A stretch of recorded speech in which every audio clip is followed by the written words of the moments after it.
liberation just have vastly different understandings of what liberation is for. I haven't seen this much importance and attention.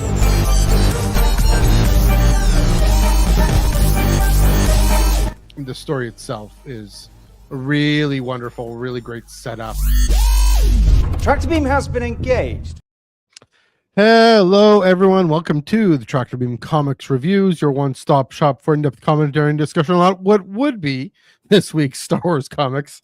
There aren't any, but we're talking about news. Got a bunch of news to chat about. It is Wednesday, February 4th. It is still the 5th week of comics and the 5th week of everything else in 2026. Because, other comics came out. Pretty sure some Marvel books came out, but no Star Wars. But that's okay. We got a bunch of, as mentioned, we got a bunch of news stories to get through, so we thought pop on, why not have a chat. I wasn't in last week, but was in good hands by Mr. Joel Davis and yours truly, Chris Abbott, talking about Mike Chen's Low Red Moon. So throw it to you, Chris. How's it going down in Underworld, New Jersey? Yeah, I'm trying to survive the ice plains of Hoth here because it's just been, but I imagine it's even worse up where you are. It's probably the same, actually. Yeah, no, this is the new normal, guys. We're probably only getting like maybe 2 or 3 issues a month, then maybe only have like 2 weeks of actual comics a week to talk about going for the foreseeable future. So just to prep you guys, like it might be some weeks where we're maybe not even here because it's just the state of the industry is kind of in flux, and it's kind of odd. It's like 2 weeks now that I haven't had new comics to read. It's like, what is happening? It's a weird situation we're in. So just wanted to put that there off the top. Yeah, that's true. It's time to expand our horizons. Like last night I read a Star Trek comic. There you go. Some interesting books. Heather Antos leading the charge there. So there we go. Let's get to some plugs out of the way. You can follow us on Blue Sky at the Tractor Beam, the tractorbeam.bisky.social, and everything Chris is up to over on Twitter and YouTube at Starraptor, STARRAPTER over there. If you're thirsting for Instagram and Twitter and Facebook, check out the SWU and everything. Ben and Joel are cooking up over there, including the Discord server, because we're here on the Star Wars Underworld YouTube channel, YouTube podcast network, YouTube channel, etc. So here on the YouTube channel, we have super chats, you have memberships, so feel free to comment down below whenever you want, and we'll get to it when we can. But if you super chat us, we'll get to it immediately, especially these juicy news stories, including 1 or 2 that are going to go full podcastariat here, or even not. We're got to talk about stuff, so we're talking about stuff even outside of comics, believe it or not. We'll get to that at the end if there's time. But yeah, so please do comment below and support the channel and the network as you are able. Also, the Discord server down in the description below. You can find a minty fresh link to get in there. And I believe on Friday I think they're having a games night on Friday, and they're also going through The Mandalorian, having watch parties in there. Whole bunch of different things going on, just conversations about Star Wars, about gaming, about a whole bunch of stuff. Lego. I know Ben is building a DeLorean, not a Mandalorian, but a DeLorean Lego. So check that out there. Cool. Last but not least, we are on Spotify and Apple Podcasts and everywhere you want to get your podcasts on audio, including YouTube podcasts, which is where we are right now, and among other places. But if you prefer audio, then when this is done, I will upload this to Spotify and Apple, and you can find it at the Tractor Beam Star Wars Comics Reviews. That's the Tractor Beam Star Wars Comics Reviews. All right, well, pick up those plugs at the end as we usually do, but we got 3 comic stories that we need to catch up on, and then probably 1 podcastariat one. So we'll start off with the Shadow of Maul. So of course, Maul Shadow Lord got the trailer. We got the first episode release April 6th, and of course we have a comic book coming out on March 4th. At least issue number 1 comes out on March 4th. and I'll get to that timing in a second. But IGN ran a pretty great article in which Ben Percy and the comics written by Ben Percy, art by Madabek Muzabekov, and Percy gave us some interesting details, saying that it's a prequel. So the comic book is a prequel that will tie in directly to the series. So that was the words tie-in right in there. Yeah. He said that, and directly into. So he said that it's meant to establish the characters, the world, and the trouble that detonates wonderfully in episode 1. You can read the comic book on its own and get a thrill. You can also read the comic book alongside the series and understand how they're speaking to each other. So to note again, trouble that detonates wonderfully in episode 1. Well, we get issue number 1, March 4. We get the series April 6th, and then every week until May 4th. We get issue number 2. So we get the series April 6th. We get issue number 2 April 8th. So 2 days between, and so hopefully number 1 they can kind of reprint there, and we'll get to our thoughts in a minute. But the article continues saying that the comic will include police detective Brander Lawson and his droid partner Two Boots. Percy says that it'll be a police procedural, a gritty, grounded crime book. And speaking about Lawson and Two Boots, he said that the detective is an ex-bounty hunter who now struggles to maintain law and order on the chaotic world of Gen X, and that the droid is loyal, warm, and a bit of a stickler.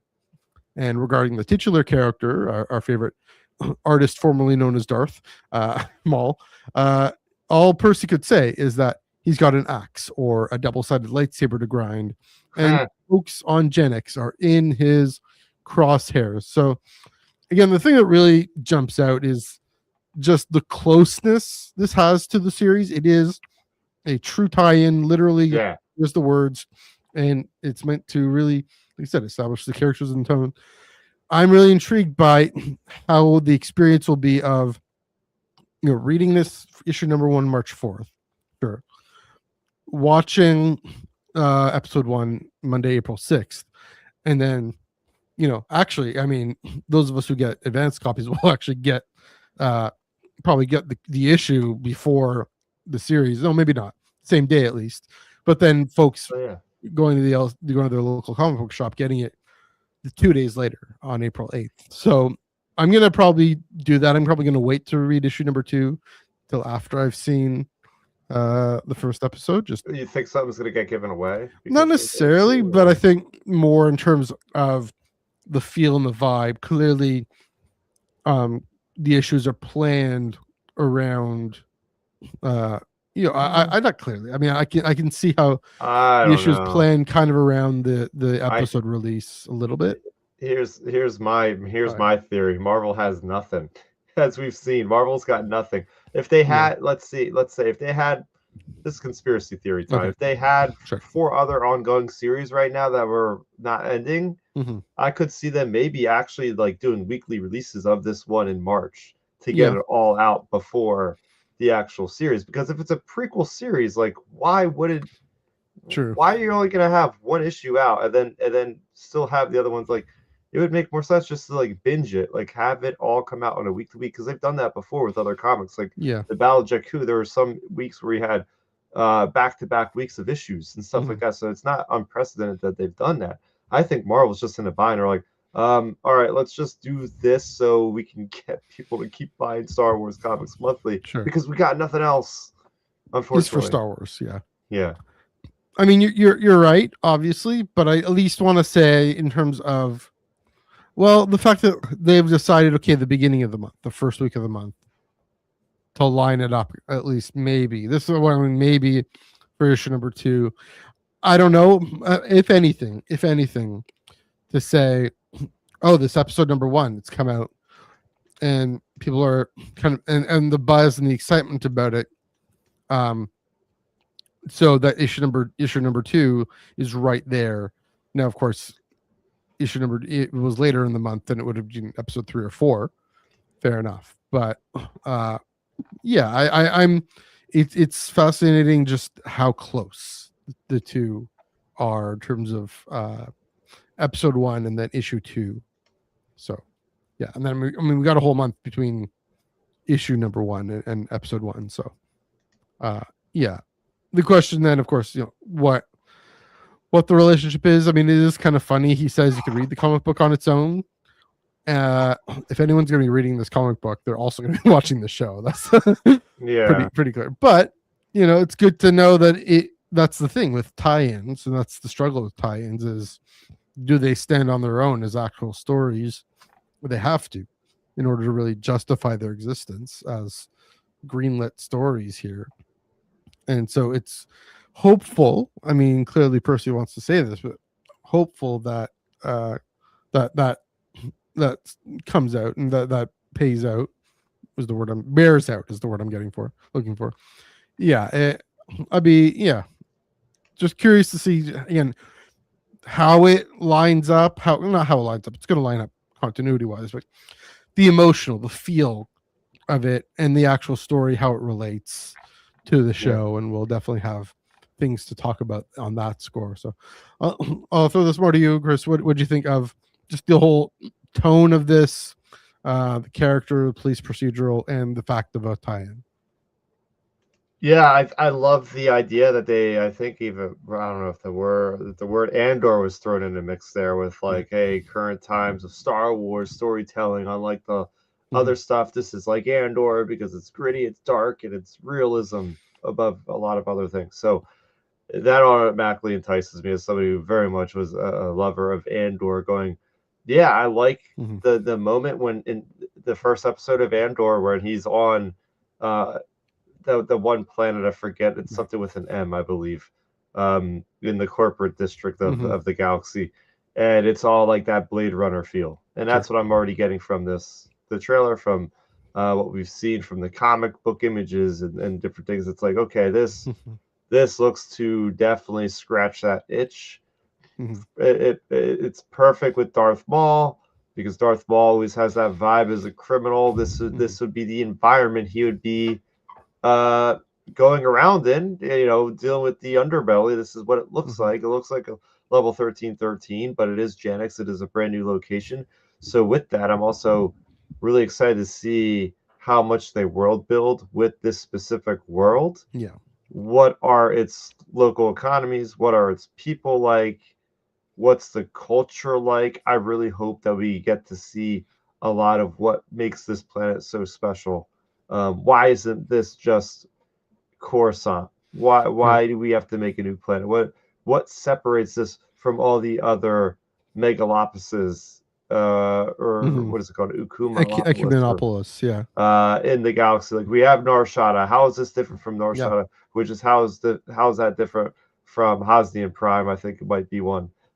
So I'm looking forward to that and seeing what happens there. But my whole thing is like, all right, so you had the best example I think we could give, even if they're not the same medium, is Catalyst into the Rogue One movie. Yeah. Okay, Rogue One is technically a prequel to Star Wars, but then Catalyst is a prequel to the prequel.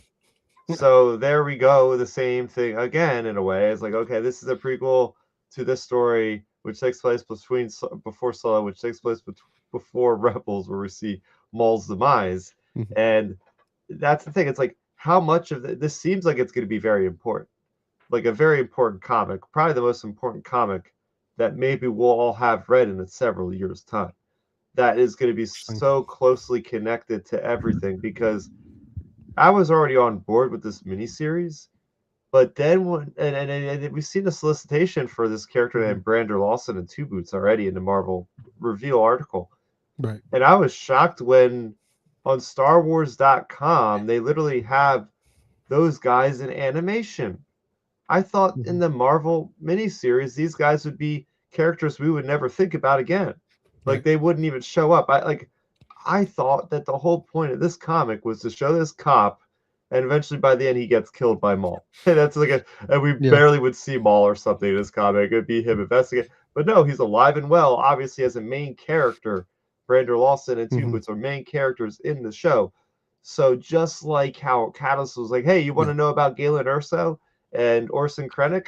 Go read Catalyst. We haven't had any Star Wars time material that has been this important since 2016. Yeah, it's true. I gotta put my foot down and say this is probably the most important. And this Star Wars should have been doing. Yes, we've had retroactive stuff where it's like, okay, you get Shadow of the Sith several years after Rise of Skywalker came out. Technically, that's a prequel, but it was already made after the fact. It seems that Lucasfilm and Marvel are working very closely together because this is going to come out before the show. So for the folks out there that love Maul, you're probably going to want to visit your comic book store or go digital and just grab this thing for the price online if you don't have a local shop, because I do believe that there's going to be plot details and references to this comic probably in the first episode or so.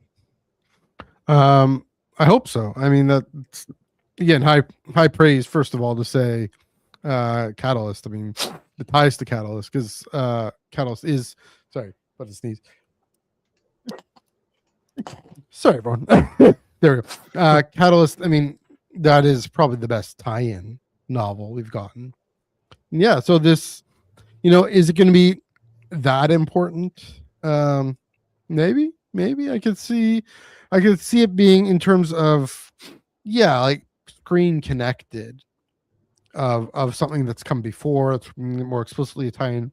It's true, we haven't gotten anything like this since that era, right? There was the whole Road to Force Awakens, Road to the Last Jedi and all that, or whatever journey, whatever it's called. But yeah, this is definitely more paper and screen, more in sync, including, like you said, with those characters. Now, maybe the thing that detonates wonderfully is maybe Lawson does get killed in episode 1. Who knows? Just because who knows what the trailer is doing. Okay. But probably not. There, go ahead. I do want to, I don't know if you're going to touch about the specific character of Randall Lawson, but I would like to talk a little bit more about him. Well, yeah. So, I mean, I mentioned that he's an ex-bandy who struggles to maintain law and order. Okay. But also, I mean, the article said a bit more. I'm trying to find the quote here. Where is it? I know the gist of it if you can't find it. Yeah, go ahead.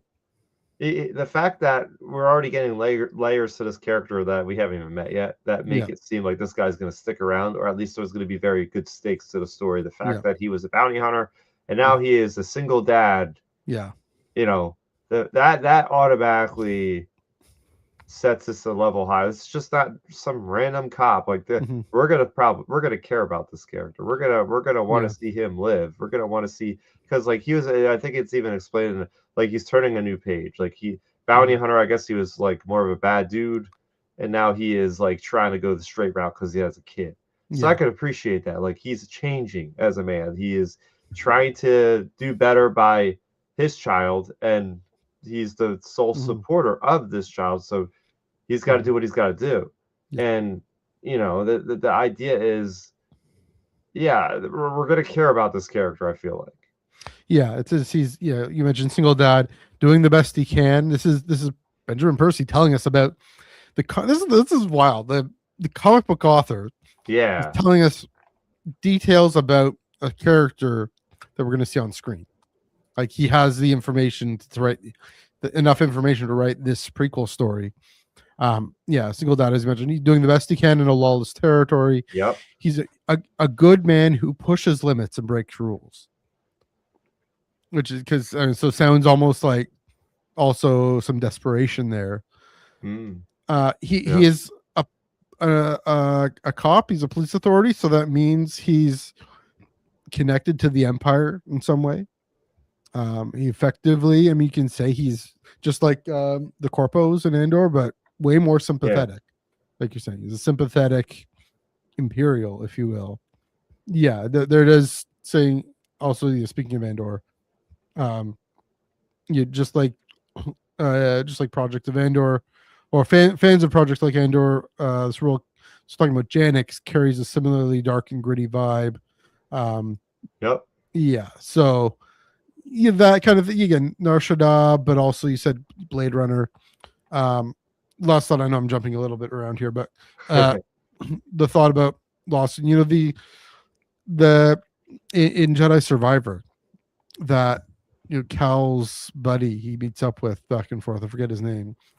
Who we know he has this daughter that he's taking care of, and then gosh, what is this? And then at the end, I mean, we could kind of, I could kind of predict. No, do not spoil that game because there's a lot of people out there that really should play that game for themselves. Right. Don't say anymore. Yeah. Okay. Anyway, definitely. Sorry, I'm crazy about video games and Star Wars. I really want people to play these things. That's fair. But I mean, one thing that gets shown early on, he's a single father using that kind of tech. I mean, even Mando and Grogu a little bit. Yeah. But here, the focus on Lawson using that tug, and as a foil to Maul, or as a contrast to Maul, who is not a good man, is not doing the best he can. He's trying to take over. And so, this police procedural, this is the last question then, in the comic and the show, are we going to be cheering for Maul, or are we going to be cheering for Lawson? Is it going to be more complicated than that? What's Maul doing? I mean, we never really cheer for Maul. We don't think he's got any good intentions, but are we going to have some sympathy for him? Or here's this weird thing: is he kind of the antagonist, at least of the comic, if not of the show? We know the show is really about him building his criminal empire, which I think we can kind of suspend our moral disbelief and start cheering for that. Just be like, oh yeah, this is cool, I want to see him do this. What is the comic going to have a different angle on that? I don't know. Because it's like, okay, with Catalyst you have that builds into the prequel moment. They're on Lamas or whatever the heck the planet is. Lamu. With it now. So exactly, like I want to know what important information that they have in this mini series that would be so integral that they want to make this mini series in the first place. Because it seems to me almost like the way the plot of the show would be like, hey, you're following Brandon Lawson, who's trying to figure out what's going with Maul. But at the same time, that's like what the miniseries story seems to be. So I guess it's just another step forward with the show from where it leads from the miniseries. But it's curious to see like how the two will stand alone or how they will be connected is what we'll see in another month's time here. Just around a month.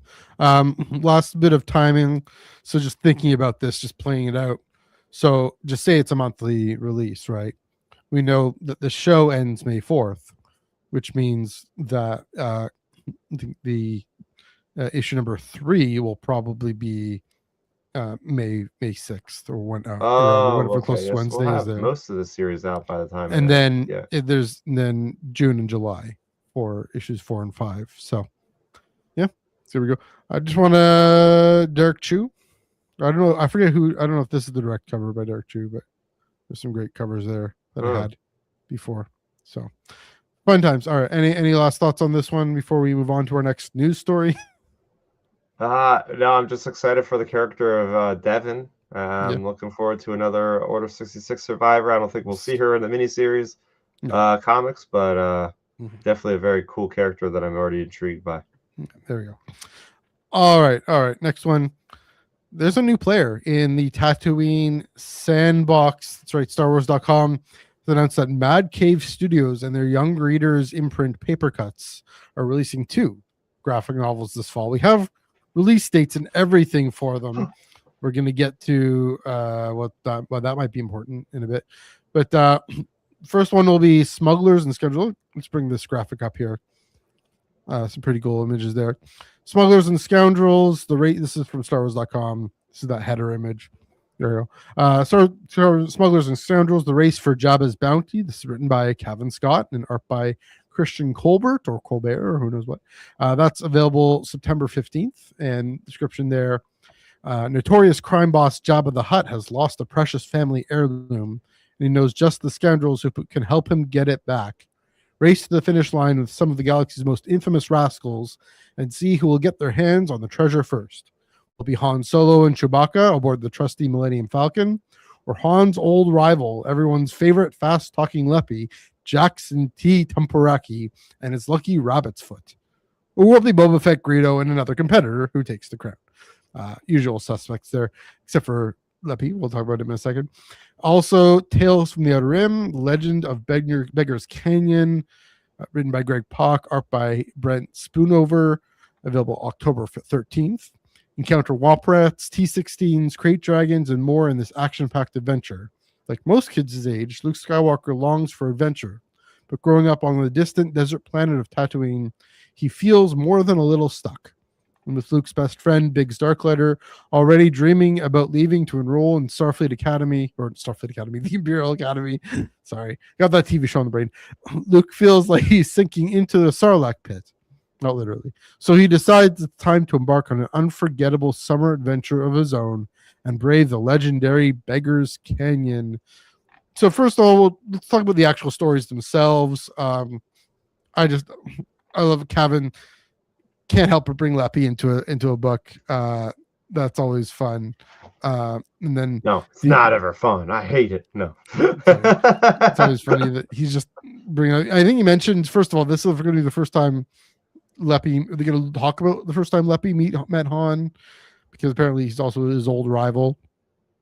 Or Jackson met Han. Sorry. Jackson. His name is Jackson. His species is Leppy. The name, the he who shut up, he named Jackson. And then we get to see Luke and Biggs. Yeah. Hunting for T-16, hunting for Woprats in their T-16s in Beggar's Canyon. Yeah. Just like he said. So that they mentioned the 50th anniversary in time for the 50th anniversary of A New Hope, which is of course going to be a few months later, but why not? Why not kick off A&H at 50 early? Definitely worth doing that. So those are the thoughts. What do you think first off on the actual stories themselves and the authors and what you're excited for there? All right, for the actual stories, I think they're great because they're telling us stories that we've never had any kind of overlapping canonical situations with them. Maybe even Legends. I mean, I don't read Legends, so I don't know. Yeah. But it's the idea is like, hey, I always kind of thought about those adventures of like, hey, what they make references in the first stories like Baker's Canyon and all this stuff. Like, hey, we're actually gonna peel back the layers of Luke's earlier childhood. Now we've seen Luke flying them in some of the Star Wars 2015 comics, I believe they were. Maybe some other little miniseries along the way. We get some flashbacks of him flying through there, and we've got obviously the Obi-Wan series of him around this age of 10 or so that is out there with the Lars. With all those guys just hanging around, whatever. So yeah, to actually see this new story about this, and we're seeing the cover of this one, where you got the hound creatures that the mastiffs, I think those are the Tusken Raiders would have them as pets. This is great. This is fantastic. As far as the other story, it's great to see Han and Chewie. Does it say they're working with Jabba or what is it? I think they're all racing to get something that Jabba was lost. Yeah, so family heirloom. It's neat because we're getting all those kind of characters I really like. The smugglers, you see the bounty hunters like Boba Fett. You see them racing along the sands of Tatooine. You know, it's interesting. It's going to be the first meeting of Jackson and Han and Chewie and all them. So. Cool to build up that rapport, seeing how they all interface together. But yeah, I mean, it's just this came out of nowhere. Yeah. Talking about it as a whole, I really like this idea that we have kind of the same way we have the books. It seems you have a 3-tiered approach, right? It's like you have these are what you would consider like the middle grade novels from Disney Publishing, right? Which are some of my favorite stories. Don't put them under the bus. Like these are some of my favorite stories I've read. It is in this age group bracket, especially with the High Republic books. Oh yeah, been fantastic, and they don't often read like they are for kids under 8 or whatever. And then so yeah, it's like you got this, and you got Dark Horse that does more of the young adult stuff because they can get edgier with the Scoot adult, even though they are all ages. They more seem like young adults sometimes. And then, of course, Marvel's like your adult stuff. So they have that tier system, same as the novels, which is great. And I can't say I have any experience. I've never heard of this publisher before. So I don't know even like what they create. Are they all just like original content? Have they ever done anything with a license before? Do you know? I'm just looking at their website now. They have Flash Gordon. Oh wow! Okay. They looks like primarily original. So okay, it's it kind of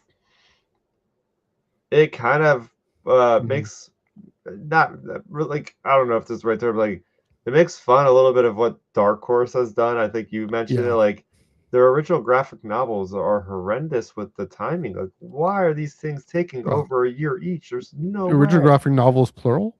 What is this plural you're speaking of? Well, we're supposedly getting a Grievous one next year. That was announced like over 2 years ago, I think, at this point. Yeah. So just say that's the second thought here is, wasn't this supposed to be Dark Horse's turf, right? Wasn't this supposed to be Dark Horse releasing these hyperspace stories, graphic novels? Didn't they have the all ages license? Maybe I'm sure they still. I mean, they're still releasing Rogue Agents.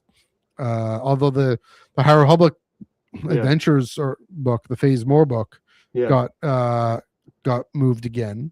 Really? Or the release that got moved. So I'm wondering if part of this is to take the load off of Dark Horse, and shout out to Dark Horse. They're wonderful. The PR folks are wonderful. The press folks, whatnot. I wonder if Lucasfilm was kind of impatient and like they need to find a more up and coming studio that is maybe more, I don't want to say more desperate to get its act together, but more well, I mean, in a way, I mean, being newer, I think they're newer. I don't quite know, but they seem at least certainly smaller and wanting to make more of an impact. I think they also they're really push digital. It seems like this is just Mad Cave. I don't know about their all ages imprint, but it just again it seems like okay, Dark Horse isn't being able to produce at the volume we hope for. Yeah. The more charitable thing is let's spread the wealth around.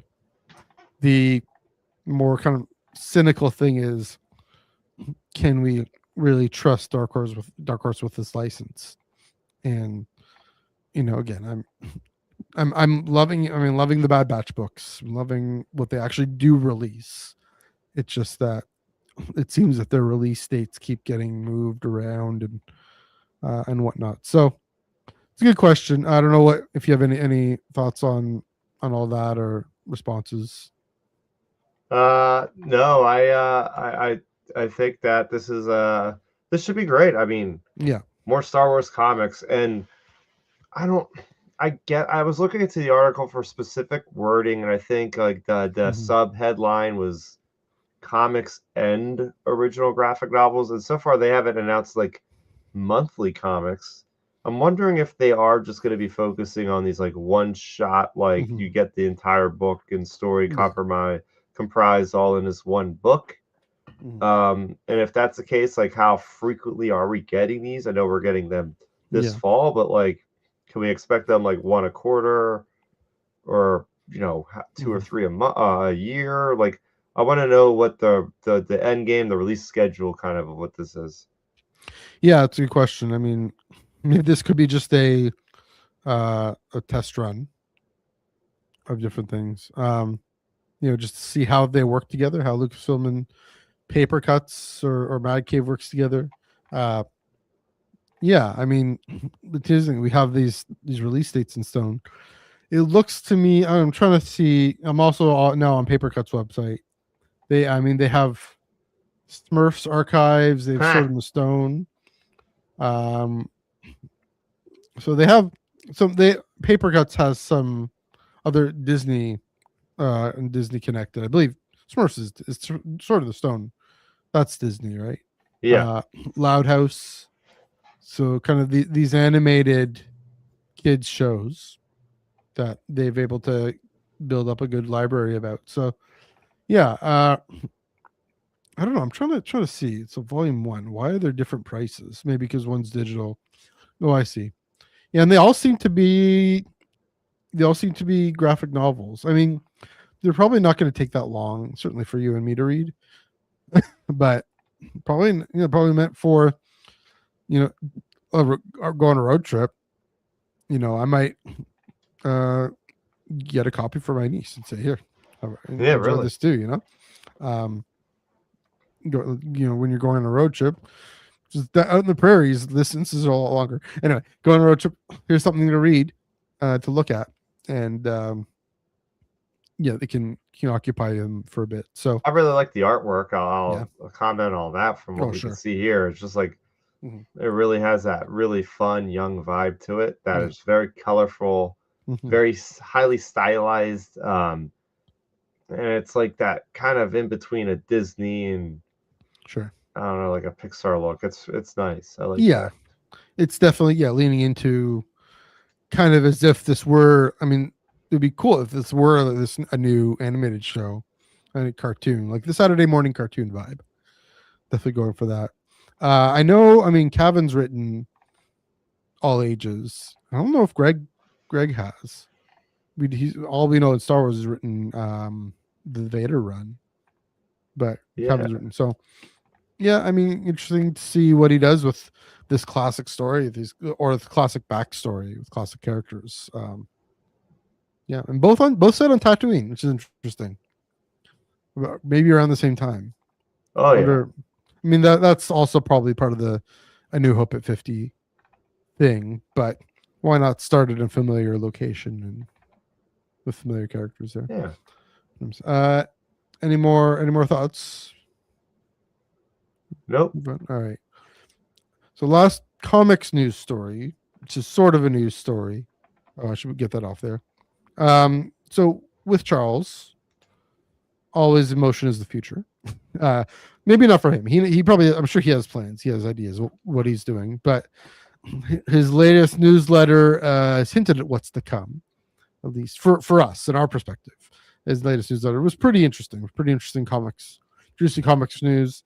He did mention that there is he has no active High Republic projects going on right now. Nothing with Phase More currently, but the Broken Blade always circles, just waiting for the right time to land, is what he said. And I think that even came up in his Discord, where people were asking about the Broken Blade and what the best timing for that is, even what the best medium for that is. He teased in more ways than one the next chapter for Kylo Ren after Legacy of Vader wrapped. Last month. The wrap last month on a literal cliffhanger, and the ominous Avengers sounding Kylo Ren will return. And he actually showed this page. This is the last page. And you see at the bottom there. He actually showed the page in the newsletter. And he says, I hope we find out what all that means someday, if anything. These writer types, they're thinking they're cooler than they are, pulling these dumb tricks when readers just want a cool story. So he's poking fun at himself a little bit too there.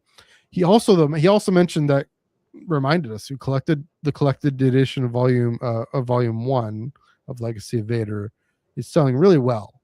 And when he mentions that, I mean, my ears are perking up and saying, okay, well, for Charles, that's about as solid a confirmation as anything. Because he knows the business, we know the business. If Marvel's going to see those numbers and say, okay, keep going, it'll be another number 1, so it'll sell even better, and whatnot. But and probably be an entry ramp. The thing, the number 1s are trying to be an entry ramp, but there'll be a bit to catch up on. I mean, it's not going to be like Legacy of Vader volumes 3 and 4, but an omnibus of the two together would work really great. Also mentioned the Poe Dameron omnibus is coming out, so that's finally. It's gonna be good.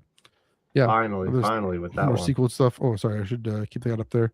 And and then most tantalizingly, he finished his newsletter with this cryptic prompt for wild fan speculation. That's not what he was going for, but it's what we read here. So the things that he wrote, the things that I've discussed in this newsletter are not all the things I'm doing in Star Wars land. Some are locked, some are still in the development phase, but all are pretty spectacular. You'll hear about one of them pretty soon. A few others probably before year end or early 2027. And the other one, the big one, that'll be a while. Wow, so not even a Star Wars Celebration announcement then, because he said one specifically 2027. Because I would imagine, okay, my big speculation is this is the next initiative. Yeah, something like that would need time to breathe from the High Republic. You don't tease something that large for just like a single novel. I feel like that is a concerted effort for like. I know you're talking about you want him to do the Palpatine book, but that could be one of the other things. I think this is going to be the next initiative. I think that's what they're really planning for. Although I would really expect them to at least announce that next year in LA. That's the place to do it.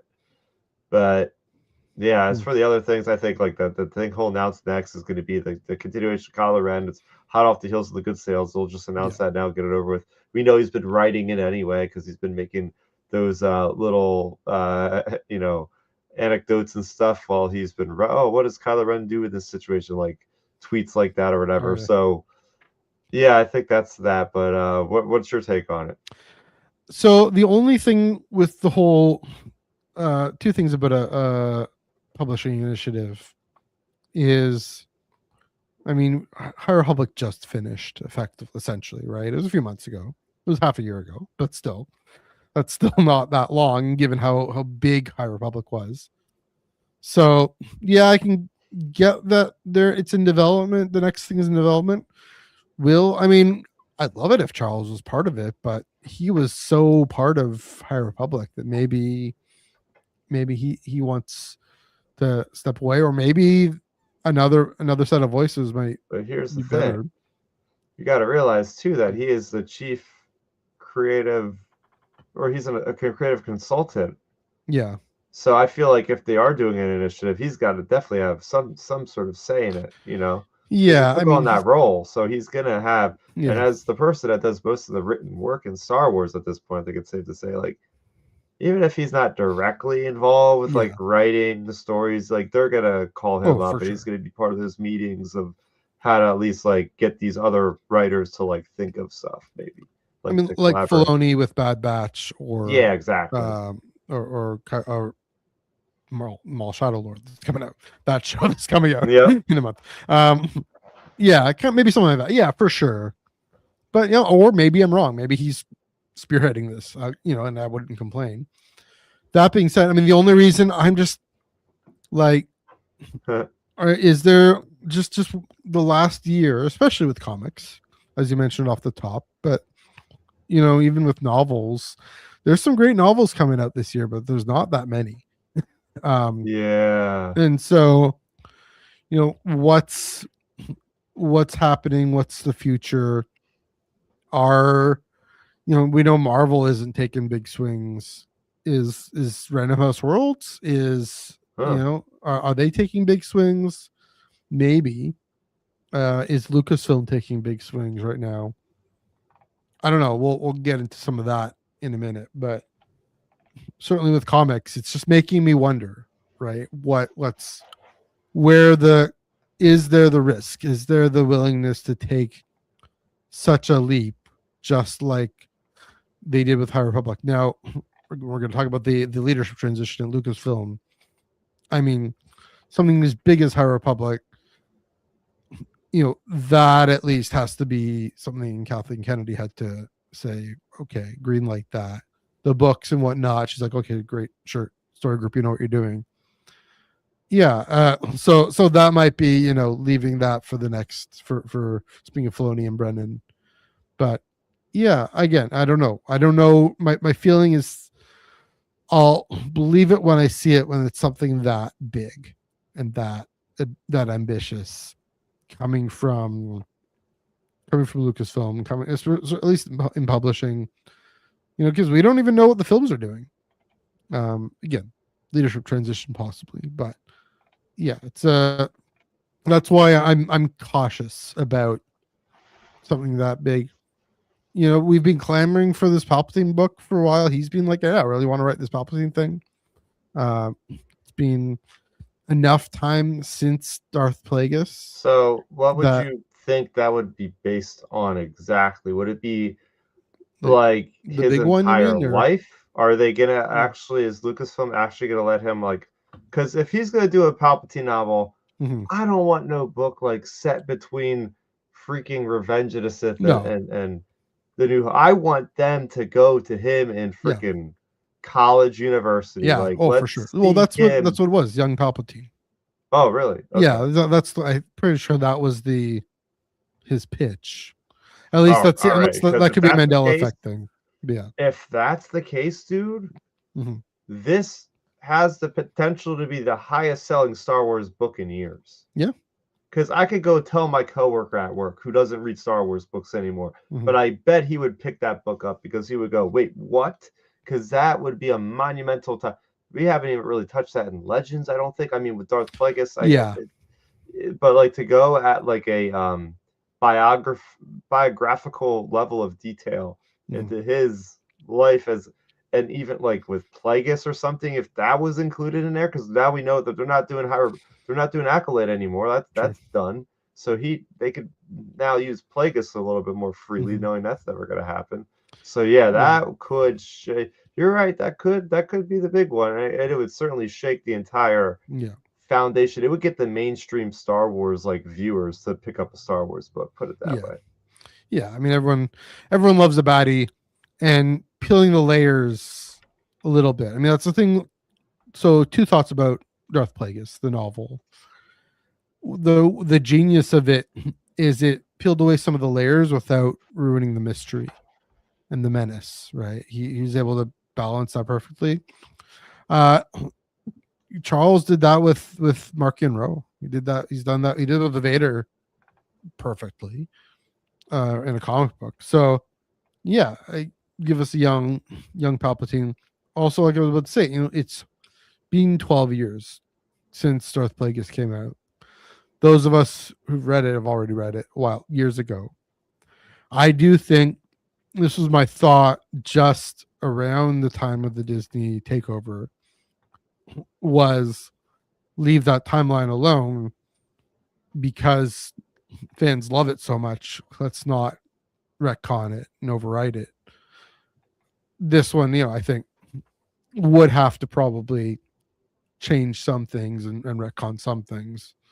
But I mean, Charles, he could be careful, but he doesn't have to. That's the thing about it's a new canon. So yeah, the time is just about right now for that to happen. Yeah, but who knows? Again, we'll see. That could be the big one. It could be one of the year and one of the next. I mean, early 2027 could also be April. Just putting that out there too. That could be Celebration, but yeah.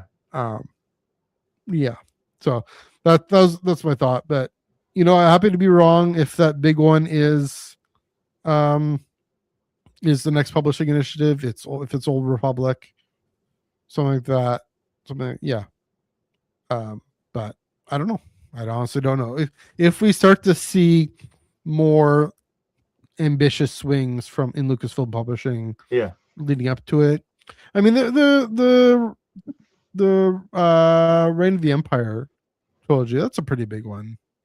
I should say. They are doing a tie-in comic, Marvel, we just talked about. So maybe I'm arguing myself out of this, but yeah. I mean, I think there will be a new publishing initiative. I just don't know when or with who. Yeah, and what Charles' involvement is. Yeah, because I mean, he said like, oh, it's only been 6 months, but he's also saying like something big like this wouldn't be till past 2027, which would be about 3 years removed from the last one. I feel like that's ample time for people to have missed that aspect a little bit much, because if you pushed one too soon, then it would just be like, yo, we just spent like hundreds of dollars and dozens of hours like with these characters. Like, let's have a little breathing room. But I feel like 2028 could be a good time to maybe start something new. And again, I'm just looking to see what lessons they learned from the High Republic. Like, maybe less amount of content up front right away, and just kind of slowly trickle it out, because I think that worked pretty well for the phase 3. Phase 1, phase 2 got a little bit overwhelming with the amount of stuff coming out so close to each other that it felt like I was always trying to tread water with like my head above water, like, oh, I gotta finish this comic, and I gotta finish before this book that comes out on Tuesday, and I gotta finish that one before the next week. It was like to stay current was a little bit overwhelming at times. So I know. I mean, another thought: let the relationship with Mad Cave develop. Let the relationship with Viz. I mean, the relationship with Viz is doing great with the manga. Let those two percolate so that they can have more, and maybe see if Dark Horse can turn its ship around. Because that's another thing with Phase 3 is the release schedules with High Republic Adventures threw things off. So. Oh yeah, that's right. Yeah. So who knows? Star Wars Celebration Toronto 2029. Yeah, really. That's when the announcement will be. That'd be great. There we go. All right. Last bit of news. You've seen it all over the place. We're going full podcastariat here. We're not even talking about comics anymore. Josh D'Amaro, just the other day, was announced from Mouse House, announcing that Josh D'Amaro, the chair of Disney Experiences, will replace Bob Iger as CEO next month. And the immediate thought we have, I mean, look, I'm talking about even with the Filoni change and with the Filoni and Brennan and now D'Amaro, I mean, it was clear Kathleen Kennedy and Bob Iger, they're all, okay, let's not greenlight anything because we're out the door. It's their decision now. It's their job. We don't want to get them into a hole. We want to give them a clean slate. So that's the counters. That's why they might not be taking big swings. All those films that are Kathleen Kennedy in her interview said are now kind of on the shelf.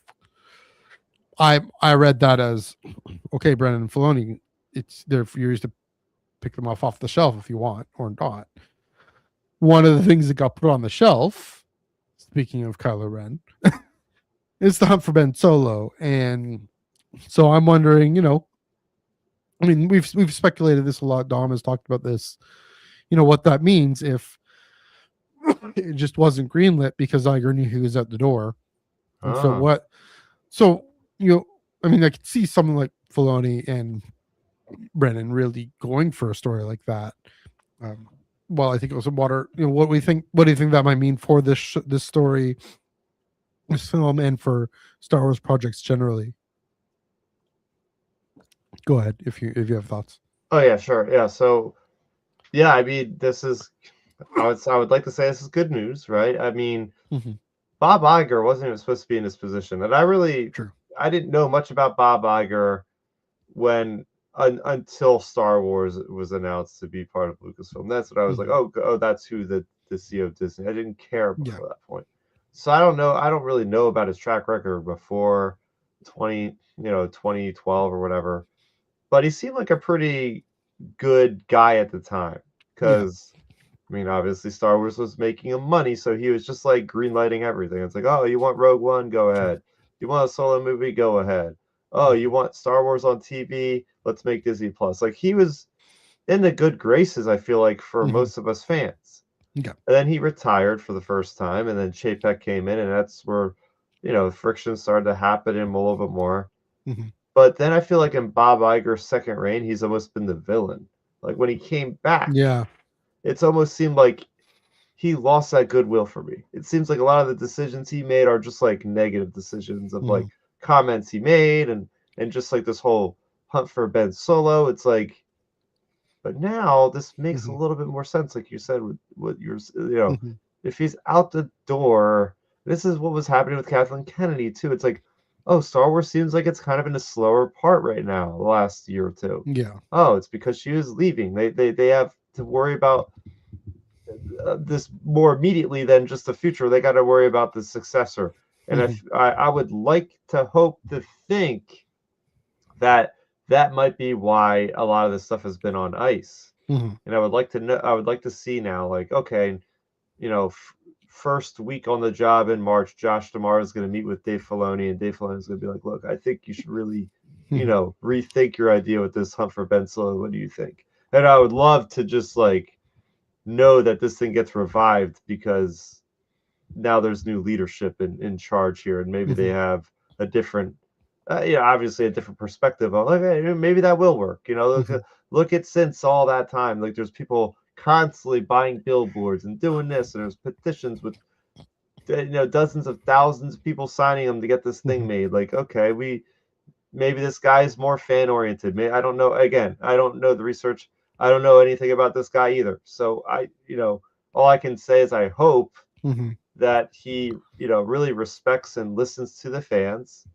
and has a bit of creative thought with going, oh, this can work. Yeah. I've heard good things about him.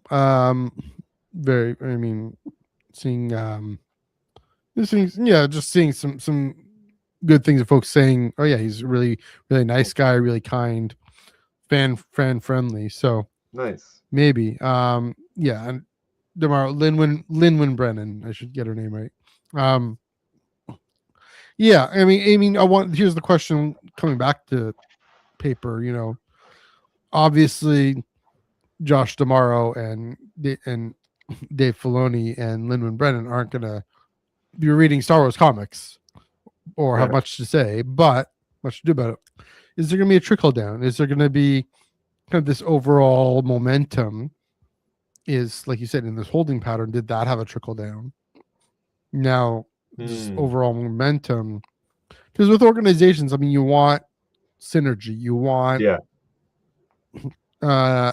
even my day job, people are, saying, how does this fit with our overall mission, our overall direction that we're going in?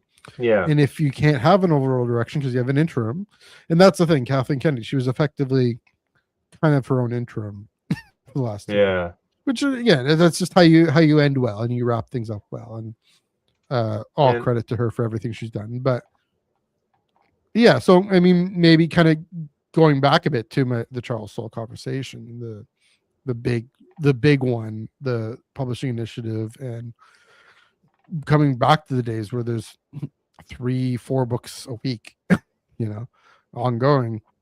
Maybe this is why, just to have a clearer sense of, or there will be a clear sense of, this is the kind of stories we want to tell. This is the appetite that fans have, and this is how we get new fans into Star Wars, period, and into Star Wars publishing. They definitely, the folks who are responsible for that, to have some guidance, including just what kinds of things and how to play the corporate game to get Filoni and Brennan to greenlight these things, right? Or just to sign off on them. It might be different than Kathleen Kennedy, just different workplace culture and whatnot. So yeah, all these considerations, to thinking about, like you said at the top, right? There are no comics this week. There's no comics next week. There's only one comic next week. Sorry, there was no comics last week. Just that to say, okay, what if, what if that changes, and what if that's a matter of, having just a clear sense of things. So, I think I was going somewhere with that, but I forgot. But anyway, go ahead. Also, another thing I thought about was like, not just Star Wars. Look at the output from Marvel. I think it's kind of suspicious that, wait, there's only like 2 movies on the docket that I know about that have officially been announced, and it's only 2 Avengers movies. Like, whereas like the interstitial movies, like the next Hulk movie, or like the Blade movie, or like all these other things that were announced but then are quietly like put on the shelf kind of thing. Like, Marvel doesn't usually do that. They usually have 3 or 4 movies a year. So I'm like, all right, there's something not just with Star Wars. It seems like it's Disney everywhere. And this makes so much sense because Mm-hmm. they already knew they were switching management.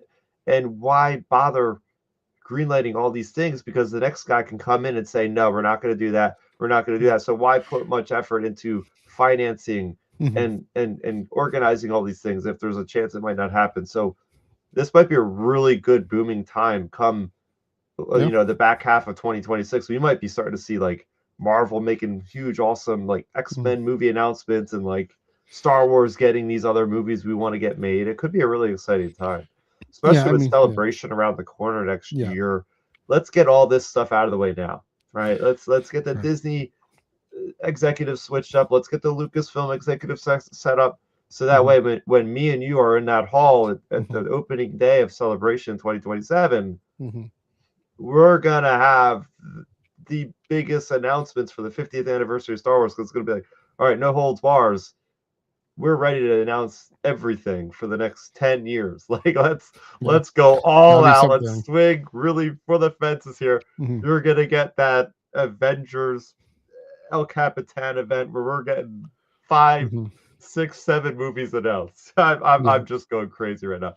But at least it'll be nice to know that, like, by that point, there's really no other justification why they wouldn't announce several things.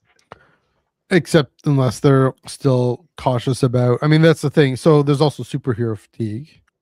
That had a big part to play with Marvel. Because maybe they kind of overdid it, right? With Star Wars, I mean, there's still the fandom menace, and they've kind of gone by the wayside, hopefully. Yeah, I haven't heard much about them lately. But, I mean, I know that I'm sure that spooked Iger. So, I mean, that was kind of, The Last Jedi, how much I love that film. That was probably when he turned heel a little bit. Well, it's interesting that he can embrace that, and then tomorrow can be the hero, and we're all setting it up for it. So Iger doing tomorrow a solid on that one. But yeah, so I guess my point is, kind of where I'm coming down on this, is that it's two different possibilities, right? It's either or both, or some mixed combination. Either they're just going a lot more conservative in terms of where what kind of swings, again, the creative swings, what kind of things they want to green light, how much they want to do creatively, or it's, this is, I don't want to saddle Josh D'Amaro, Dave Filoni, Lin Brennan with these projects that they have to inherit in the middle of. There's that, because that's just bad transition, bad management, or to say why, like you say, why bother, or is it some combination of both? I think with both screen and comics, we know there's just transitions in the very media, the very way we get these things, right? Quite literally, the way we get these comic books in our hands is undergoing this big change in the brick and mortar. Getting the brick and mortar system is maybe finally revving up, but also, I mean, Charles, he didn't mention single issue sales with Legacy of Vader. He mentioned the collected editions, right, which are going to start outpacing single issues soon enough. Maybe, I mean, probably. And then also, like you mentioned, Disney Plus, but there's the retransition back to film, right? There's a Star Wars also in May. There's a Star Wars film coming out in May of this year. The Super Bowl commercial is actually a really good one, and it gets me hyped. I'm really hoping to see Boba Fett. I'm hoping to see Pedro Pascal without his helmet on. Let's get hyped. But anyway, you go ahead. Yeah, so that's another thing. So I guess it's, I don't know which one of the two is going to play out. Are they just being conservative to be cautious, or are they conservative to be I don't mean politically conservative. That's a whole other kettle of fish. Conservative to be good leadership transition. Then I hope it's the second one. Even as this conversation is being, I think it honestly could be a bit of both. I think come summertime when the movie's finally out of the the movie, right? Mhm. When the movie is going to go to streaming, like they'll have their data, their analytics. It'll be Yeah. like, okay, we could afford to do this again. True. We can afford to do this again. All right, let's green light Dave Filoni's movie now for the Thrawn like climactic battle. Yeah. Right. Let's do this. Let's do that. But if it doesn't end well, and Mhm. then the management change, that could also affect things as well. There's a Yeah. lot of things, but I think it could play a role. I mean, I think this film is going to do fine. I know Grogu. Yeah. It's gonna. I think it's going to do well. It's the first Star Wars film in 7 years, right? Yeah. In theaters. So, yeah. Great discussion. As much as I was going to say, as much as I enjoyed this discussion, you and I would rather be talking about comic books, actual things in our head. So, thankfully, next week, next a week, Okie Day. I made that up. It's not called a boom shot. I'm just being silly. The Jar Jar one shot, Mark Guggenheim, and Ahmed Oh Best. my gosh. I just had a crazy image in my mind. Of what? So the boom shot is a weapon in Gears of War for the Okay, I original had no Xbox. idea about that. And it's a locust weapon that is a rocket launcher. So I'm thinking about Jar Jar Binks wielding this thing, trying to kill locusts. It's trying to kill Geonosians. Yeah, basically that actually tracks pretty well. That'd be funny. I don't know if that's what's going to happen, but yes, looking forward to. I've been looking forward to this comic for a long time. Yeah, I'm looking to see how it goes with Mark Guggenheim and Ahmed Best pairing up to write this thing and get and actually see like this meta sort of moment of Jar Jar meeting Kelleran Beck.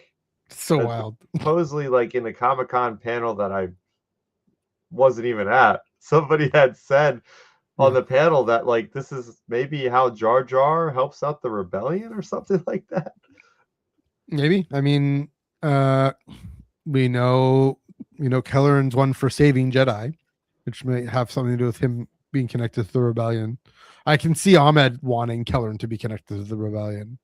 So I can see Jar Jar wanting Jar Jar also. Yeah. And Mark Guggenheim has written Kelleran already. So from a kid's point of view, I think. So that's that comic. So yeah, definitely. I mean, the fact that they released this, speaking of creative swings, I mean, if this was a 5-issue run and not just a one shot, but that would be a monster swing. But this one, just that they're releasing it again, yet another example of the prequel wars well over, and we all have embraced this. Not we all have embraced this character, but most of us, enough of us, have embraced this character, goofy, silly character, to justify having him on the cover as a one shot. So yeah, looking forward to that one. Yeah. Any last thoughts on this? Any last thoughts on everything else? Nope. Yeah, it'll be good to be back next week talking about comics for the first time in like 3 weeks at that point. So that's true. It was a fun discussion. You guys can go back and listen to the Ion Cannon special edition episode me and Joel did. I think we had a fantastic discussion.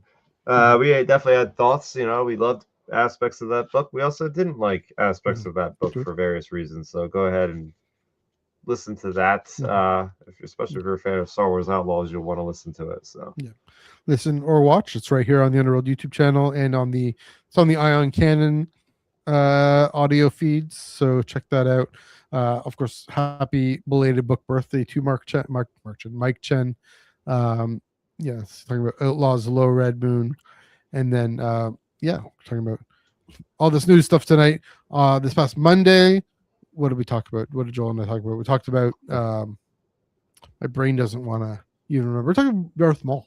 Talked about Maul and everything he got up to in canon. Check that out as well. Chris, good to see you again. Thanks for bearing with all these news stories and all your great thoughts on them. Where can they find you on the internet? Yeah, it was nice because I'm not going to have my podcast this upcoming week, so plug for that. We usually do our Outer Rim Transmission podcast like 2 or 3 times a month on a Sunday. So go ahead and subscribe to youtube.com/StarRaptor, and you'll find out when and where and how you'll be able to watch those videos. Same thing with Twitter. Twitter.com/StarRaptor is where you'll find my up-to-the-minute thoughts on the latest video games I'm playing, Star Wars, and more. But yeah, until next time, this is a nice little change of pace. Yeah. And again, you can find me this past Monday. Joel and I talked about Darth Maul. Coming Monday, we're going to talk about leadership in Star Wars: good leadership, bad leadership, evil leadership, different things. On the Ion Cannon podcast, that's this Monday at 8:30 p.m. Eastern, 5:30 p.m. Pacific, on this here Star Wars Underworld YouTube channel and Facebook and Twitch, etc. Of course, Ion Cannon podcast is where you get that audio feed. Tractor Beam Comics Reviews is where you get this one. And you can follow my personal socials, Instagram primarily, but also Threads, and Blue Sky, MNEUG1138, and I'm still on the Bird app, NEUG485. But yeah, mostly Instagram, a little bit of Blue Sky. I guess Threads automatically goes to Instagram, but whatnot. Also, I did bake the leap. I started my Substack. I migrated my WordPress to my Substack, so that's Luminous Beings 1138. That's Substack.com. Nice nerdy name. There we go. But probably gonna reserve my Star Wars stuff to YouTube and just talk about everything else over there. So check that out. Although the last thing I have on there is the first comic book review I ever did. I wrote for a class. It was on Crimson Reign #1. And I wrote that for a class assignment. And hey, I'm reviewing comics. Why not? So there we go. Check that out. Awesome. But yeah, hopefully I'll be able to write more stuff on Star Trek. If I maybe different other book reviews, different books I'm reading this year. So I'm just about to start Acolyte Wayseeker tonight. Hopefully. So good book. Yeah. But yeah, so check that out. And then of course, at the Tractor Beam on Blue Sky. That is where our home on social media. For everything else, feel free to check it out. The SWU. Let Joel and Ben do all the work. There we go. There we go. And then check us out on Monday. Joel and I on Monday, and then again next week. Next week, Okie Day. Go to your local comic book shop. Pick this one up. Tell the overlords at Marvel and Lucasfilm and Disney that Jar Jar is the man in every good way. And of course, we know Keller and Beck is the man in every good way. Definitely go give that a read. But Chris, it's been good, been fun. Good. Till next week, happy reading.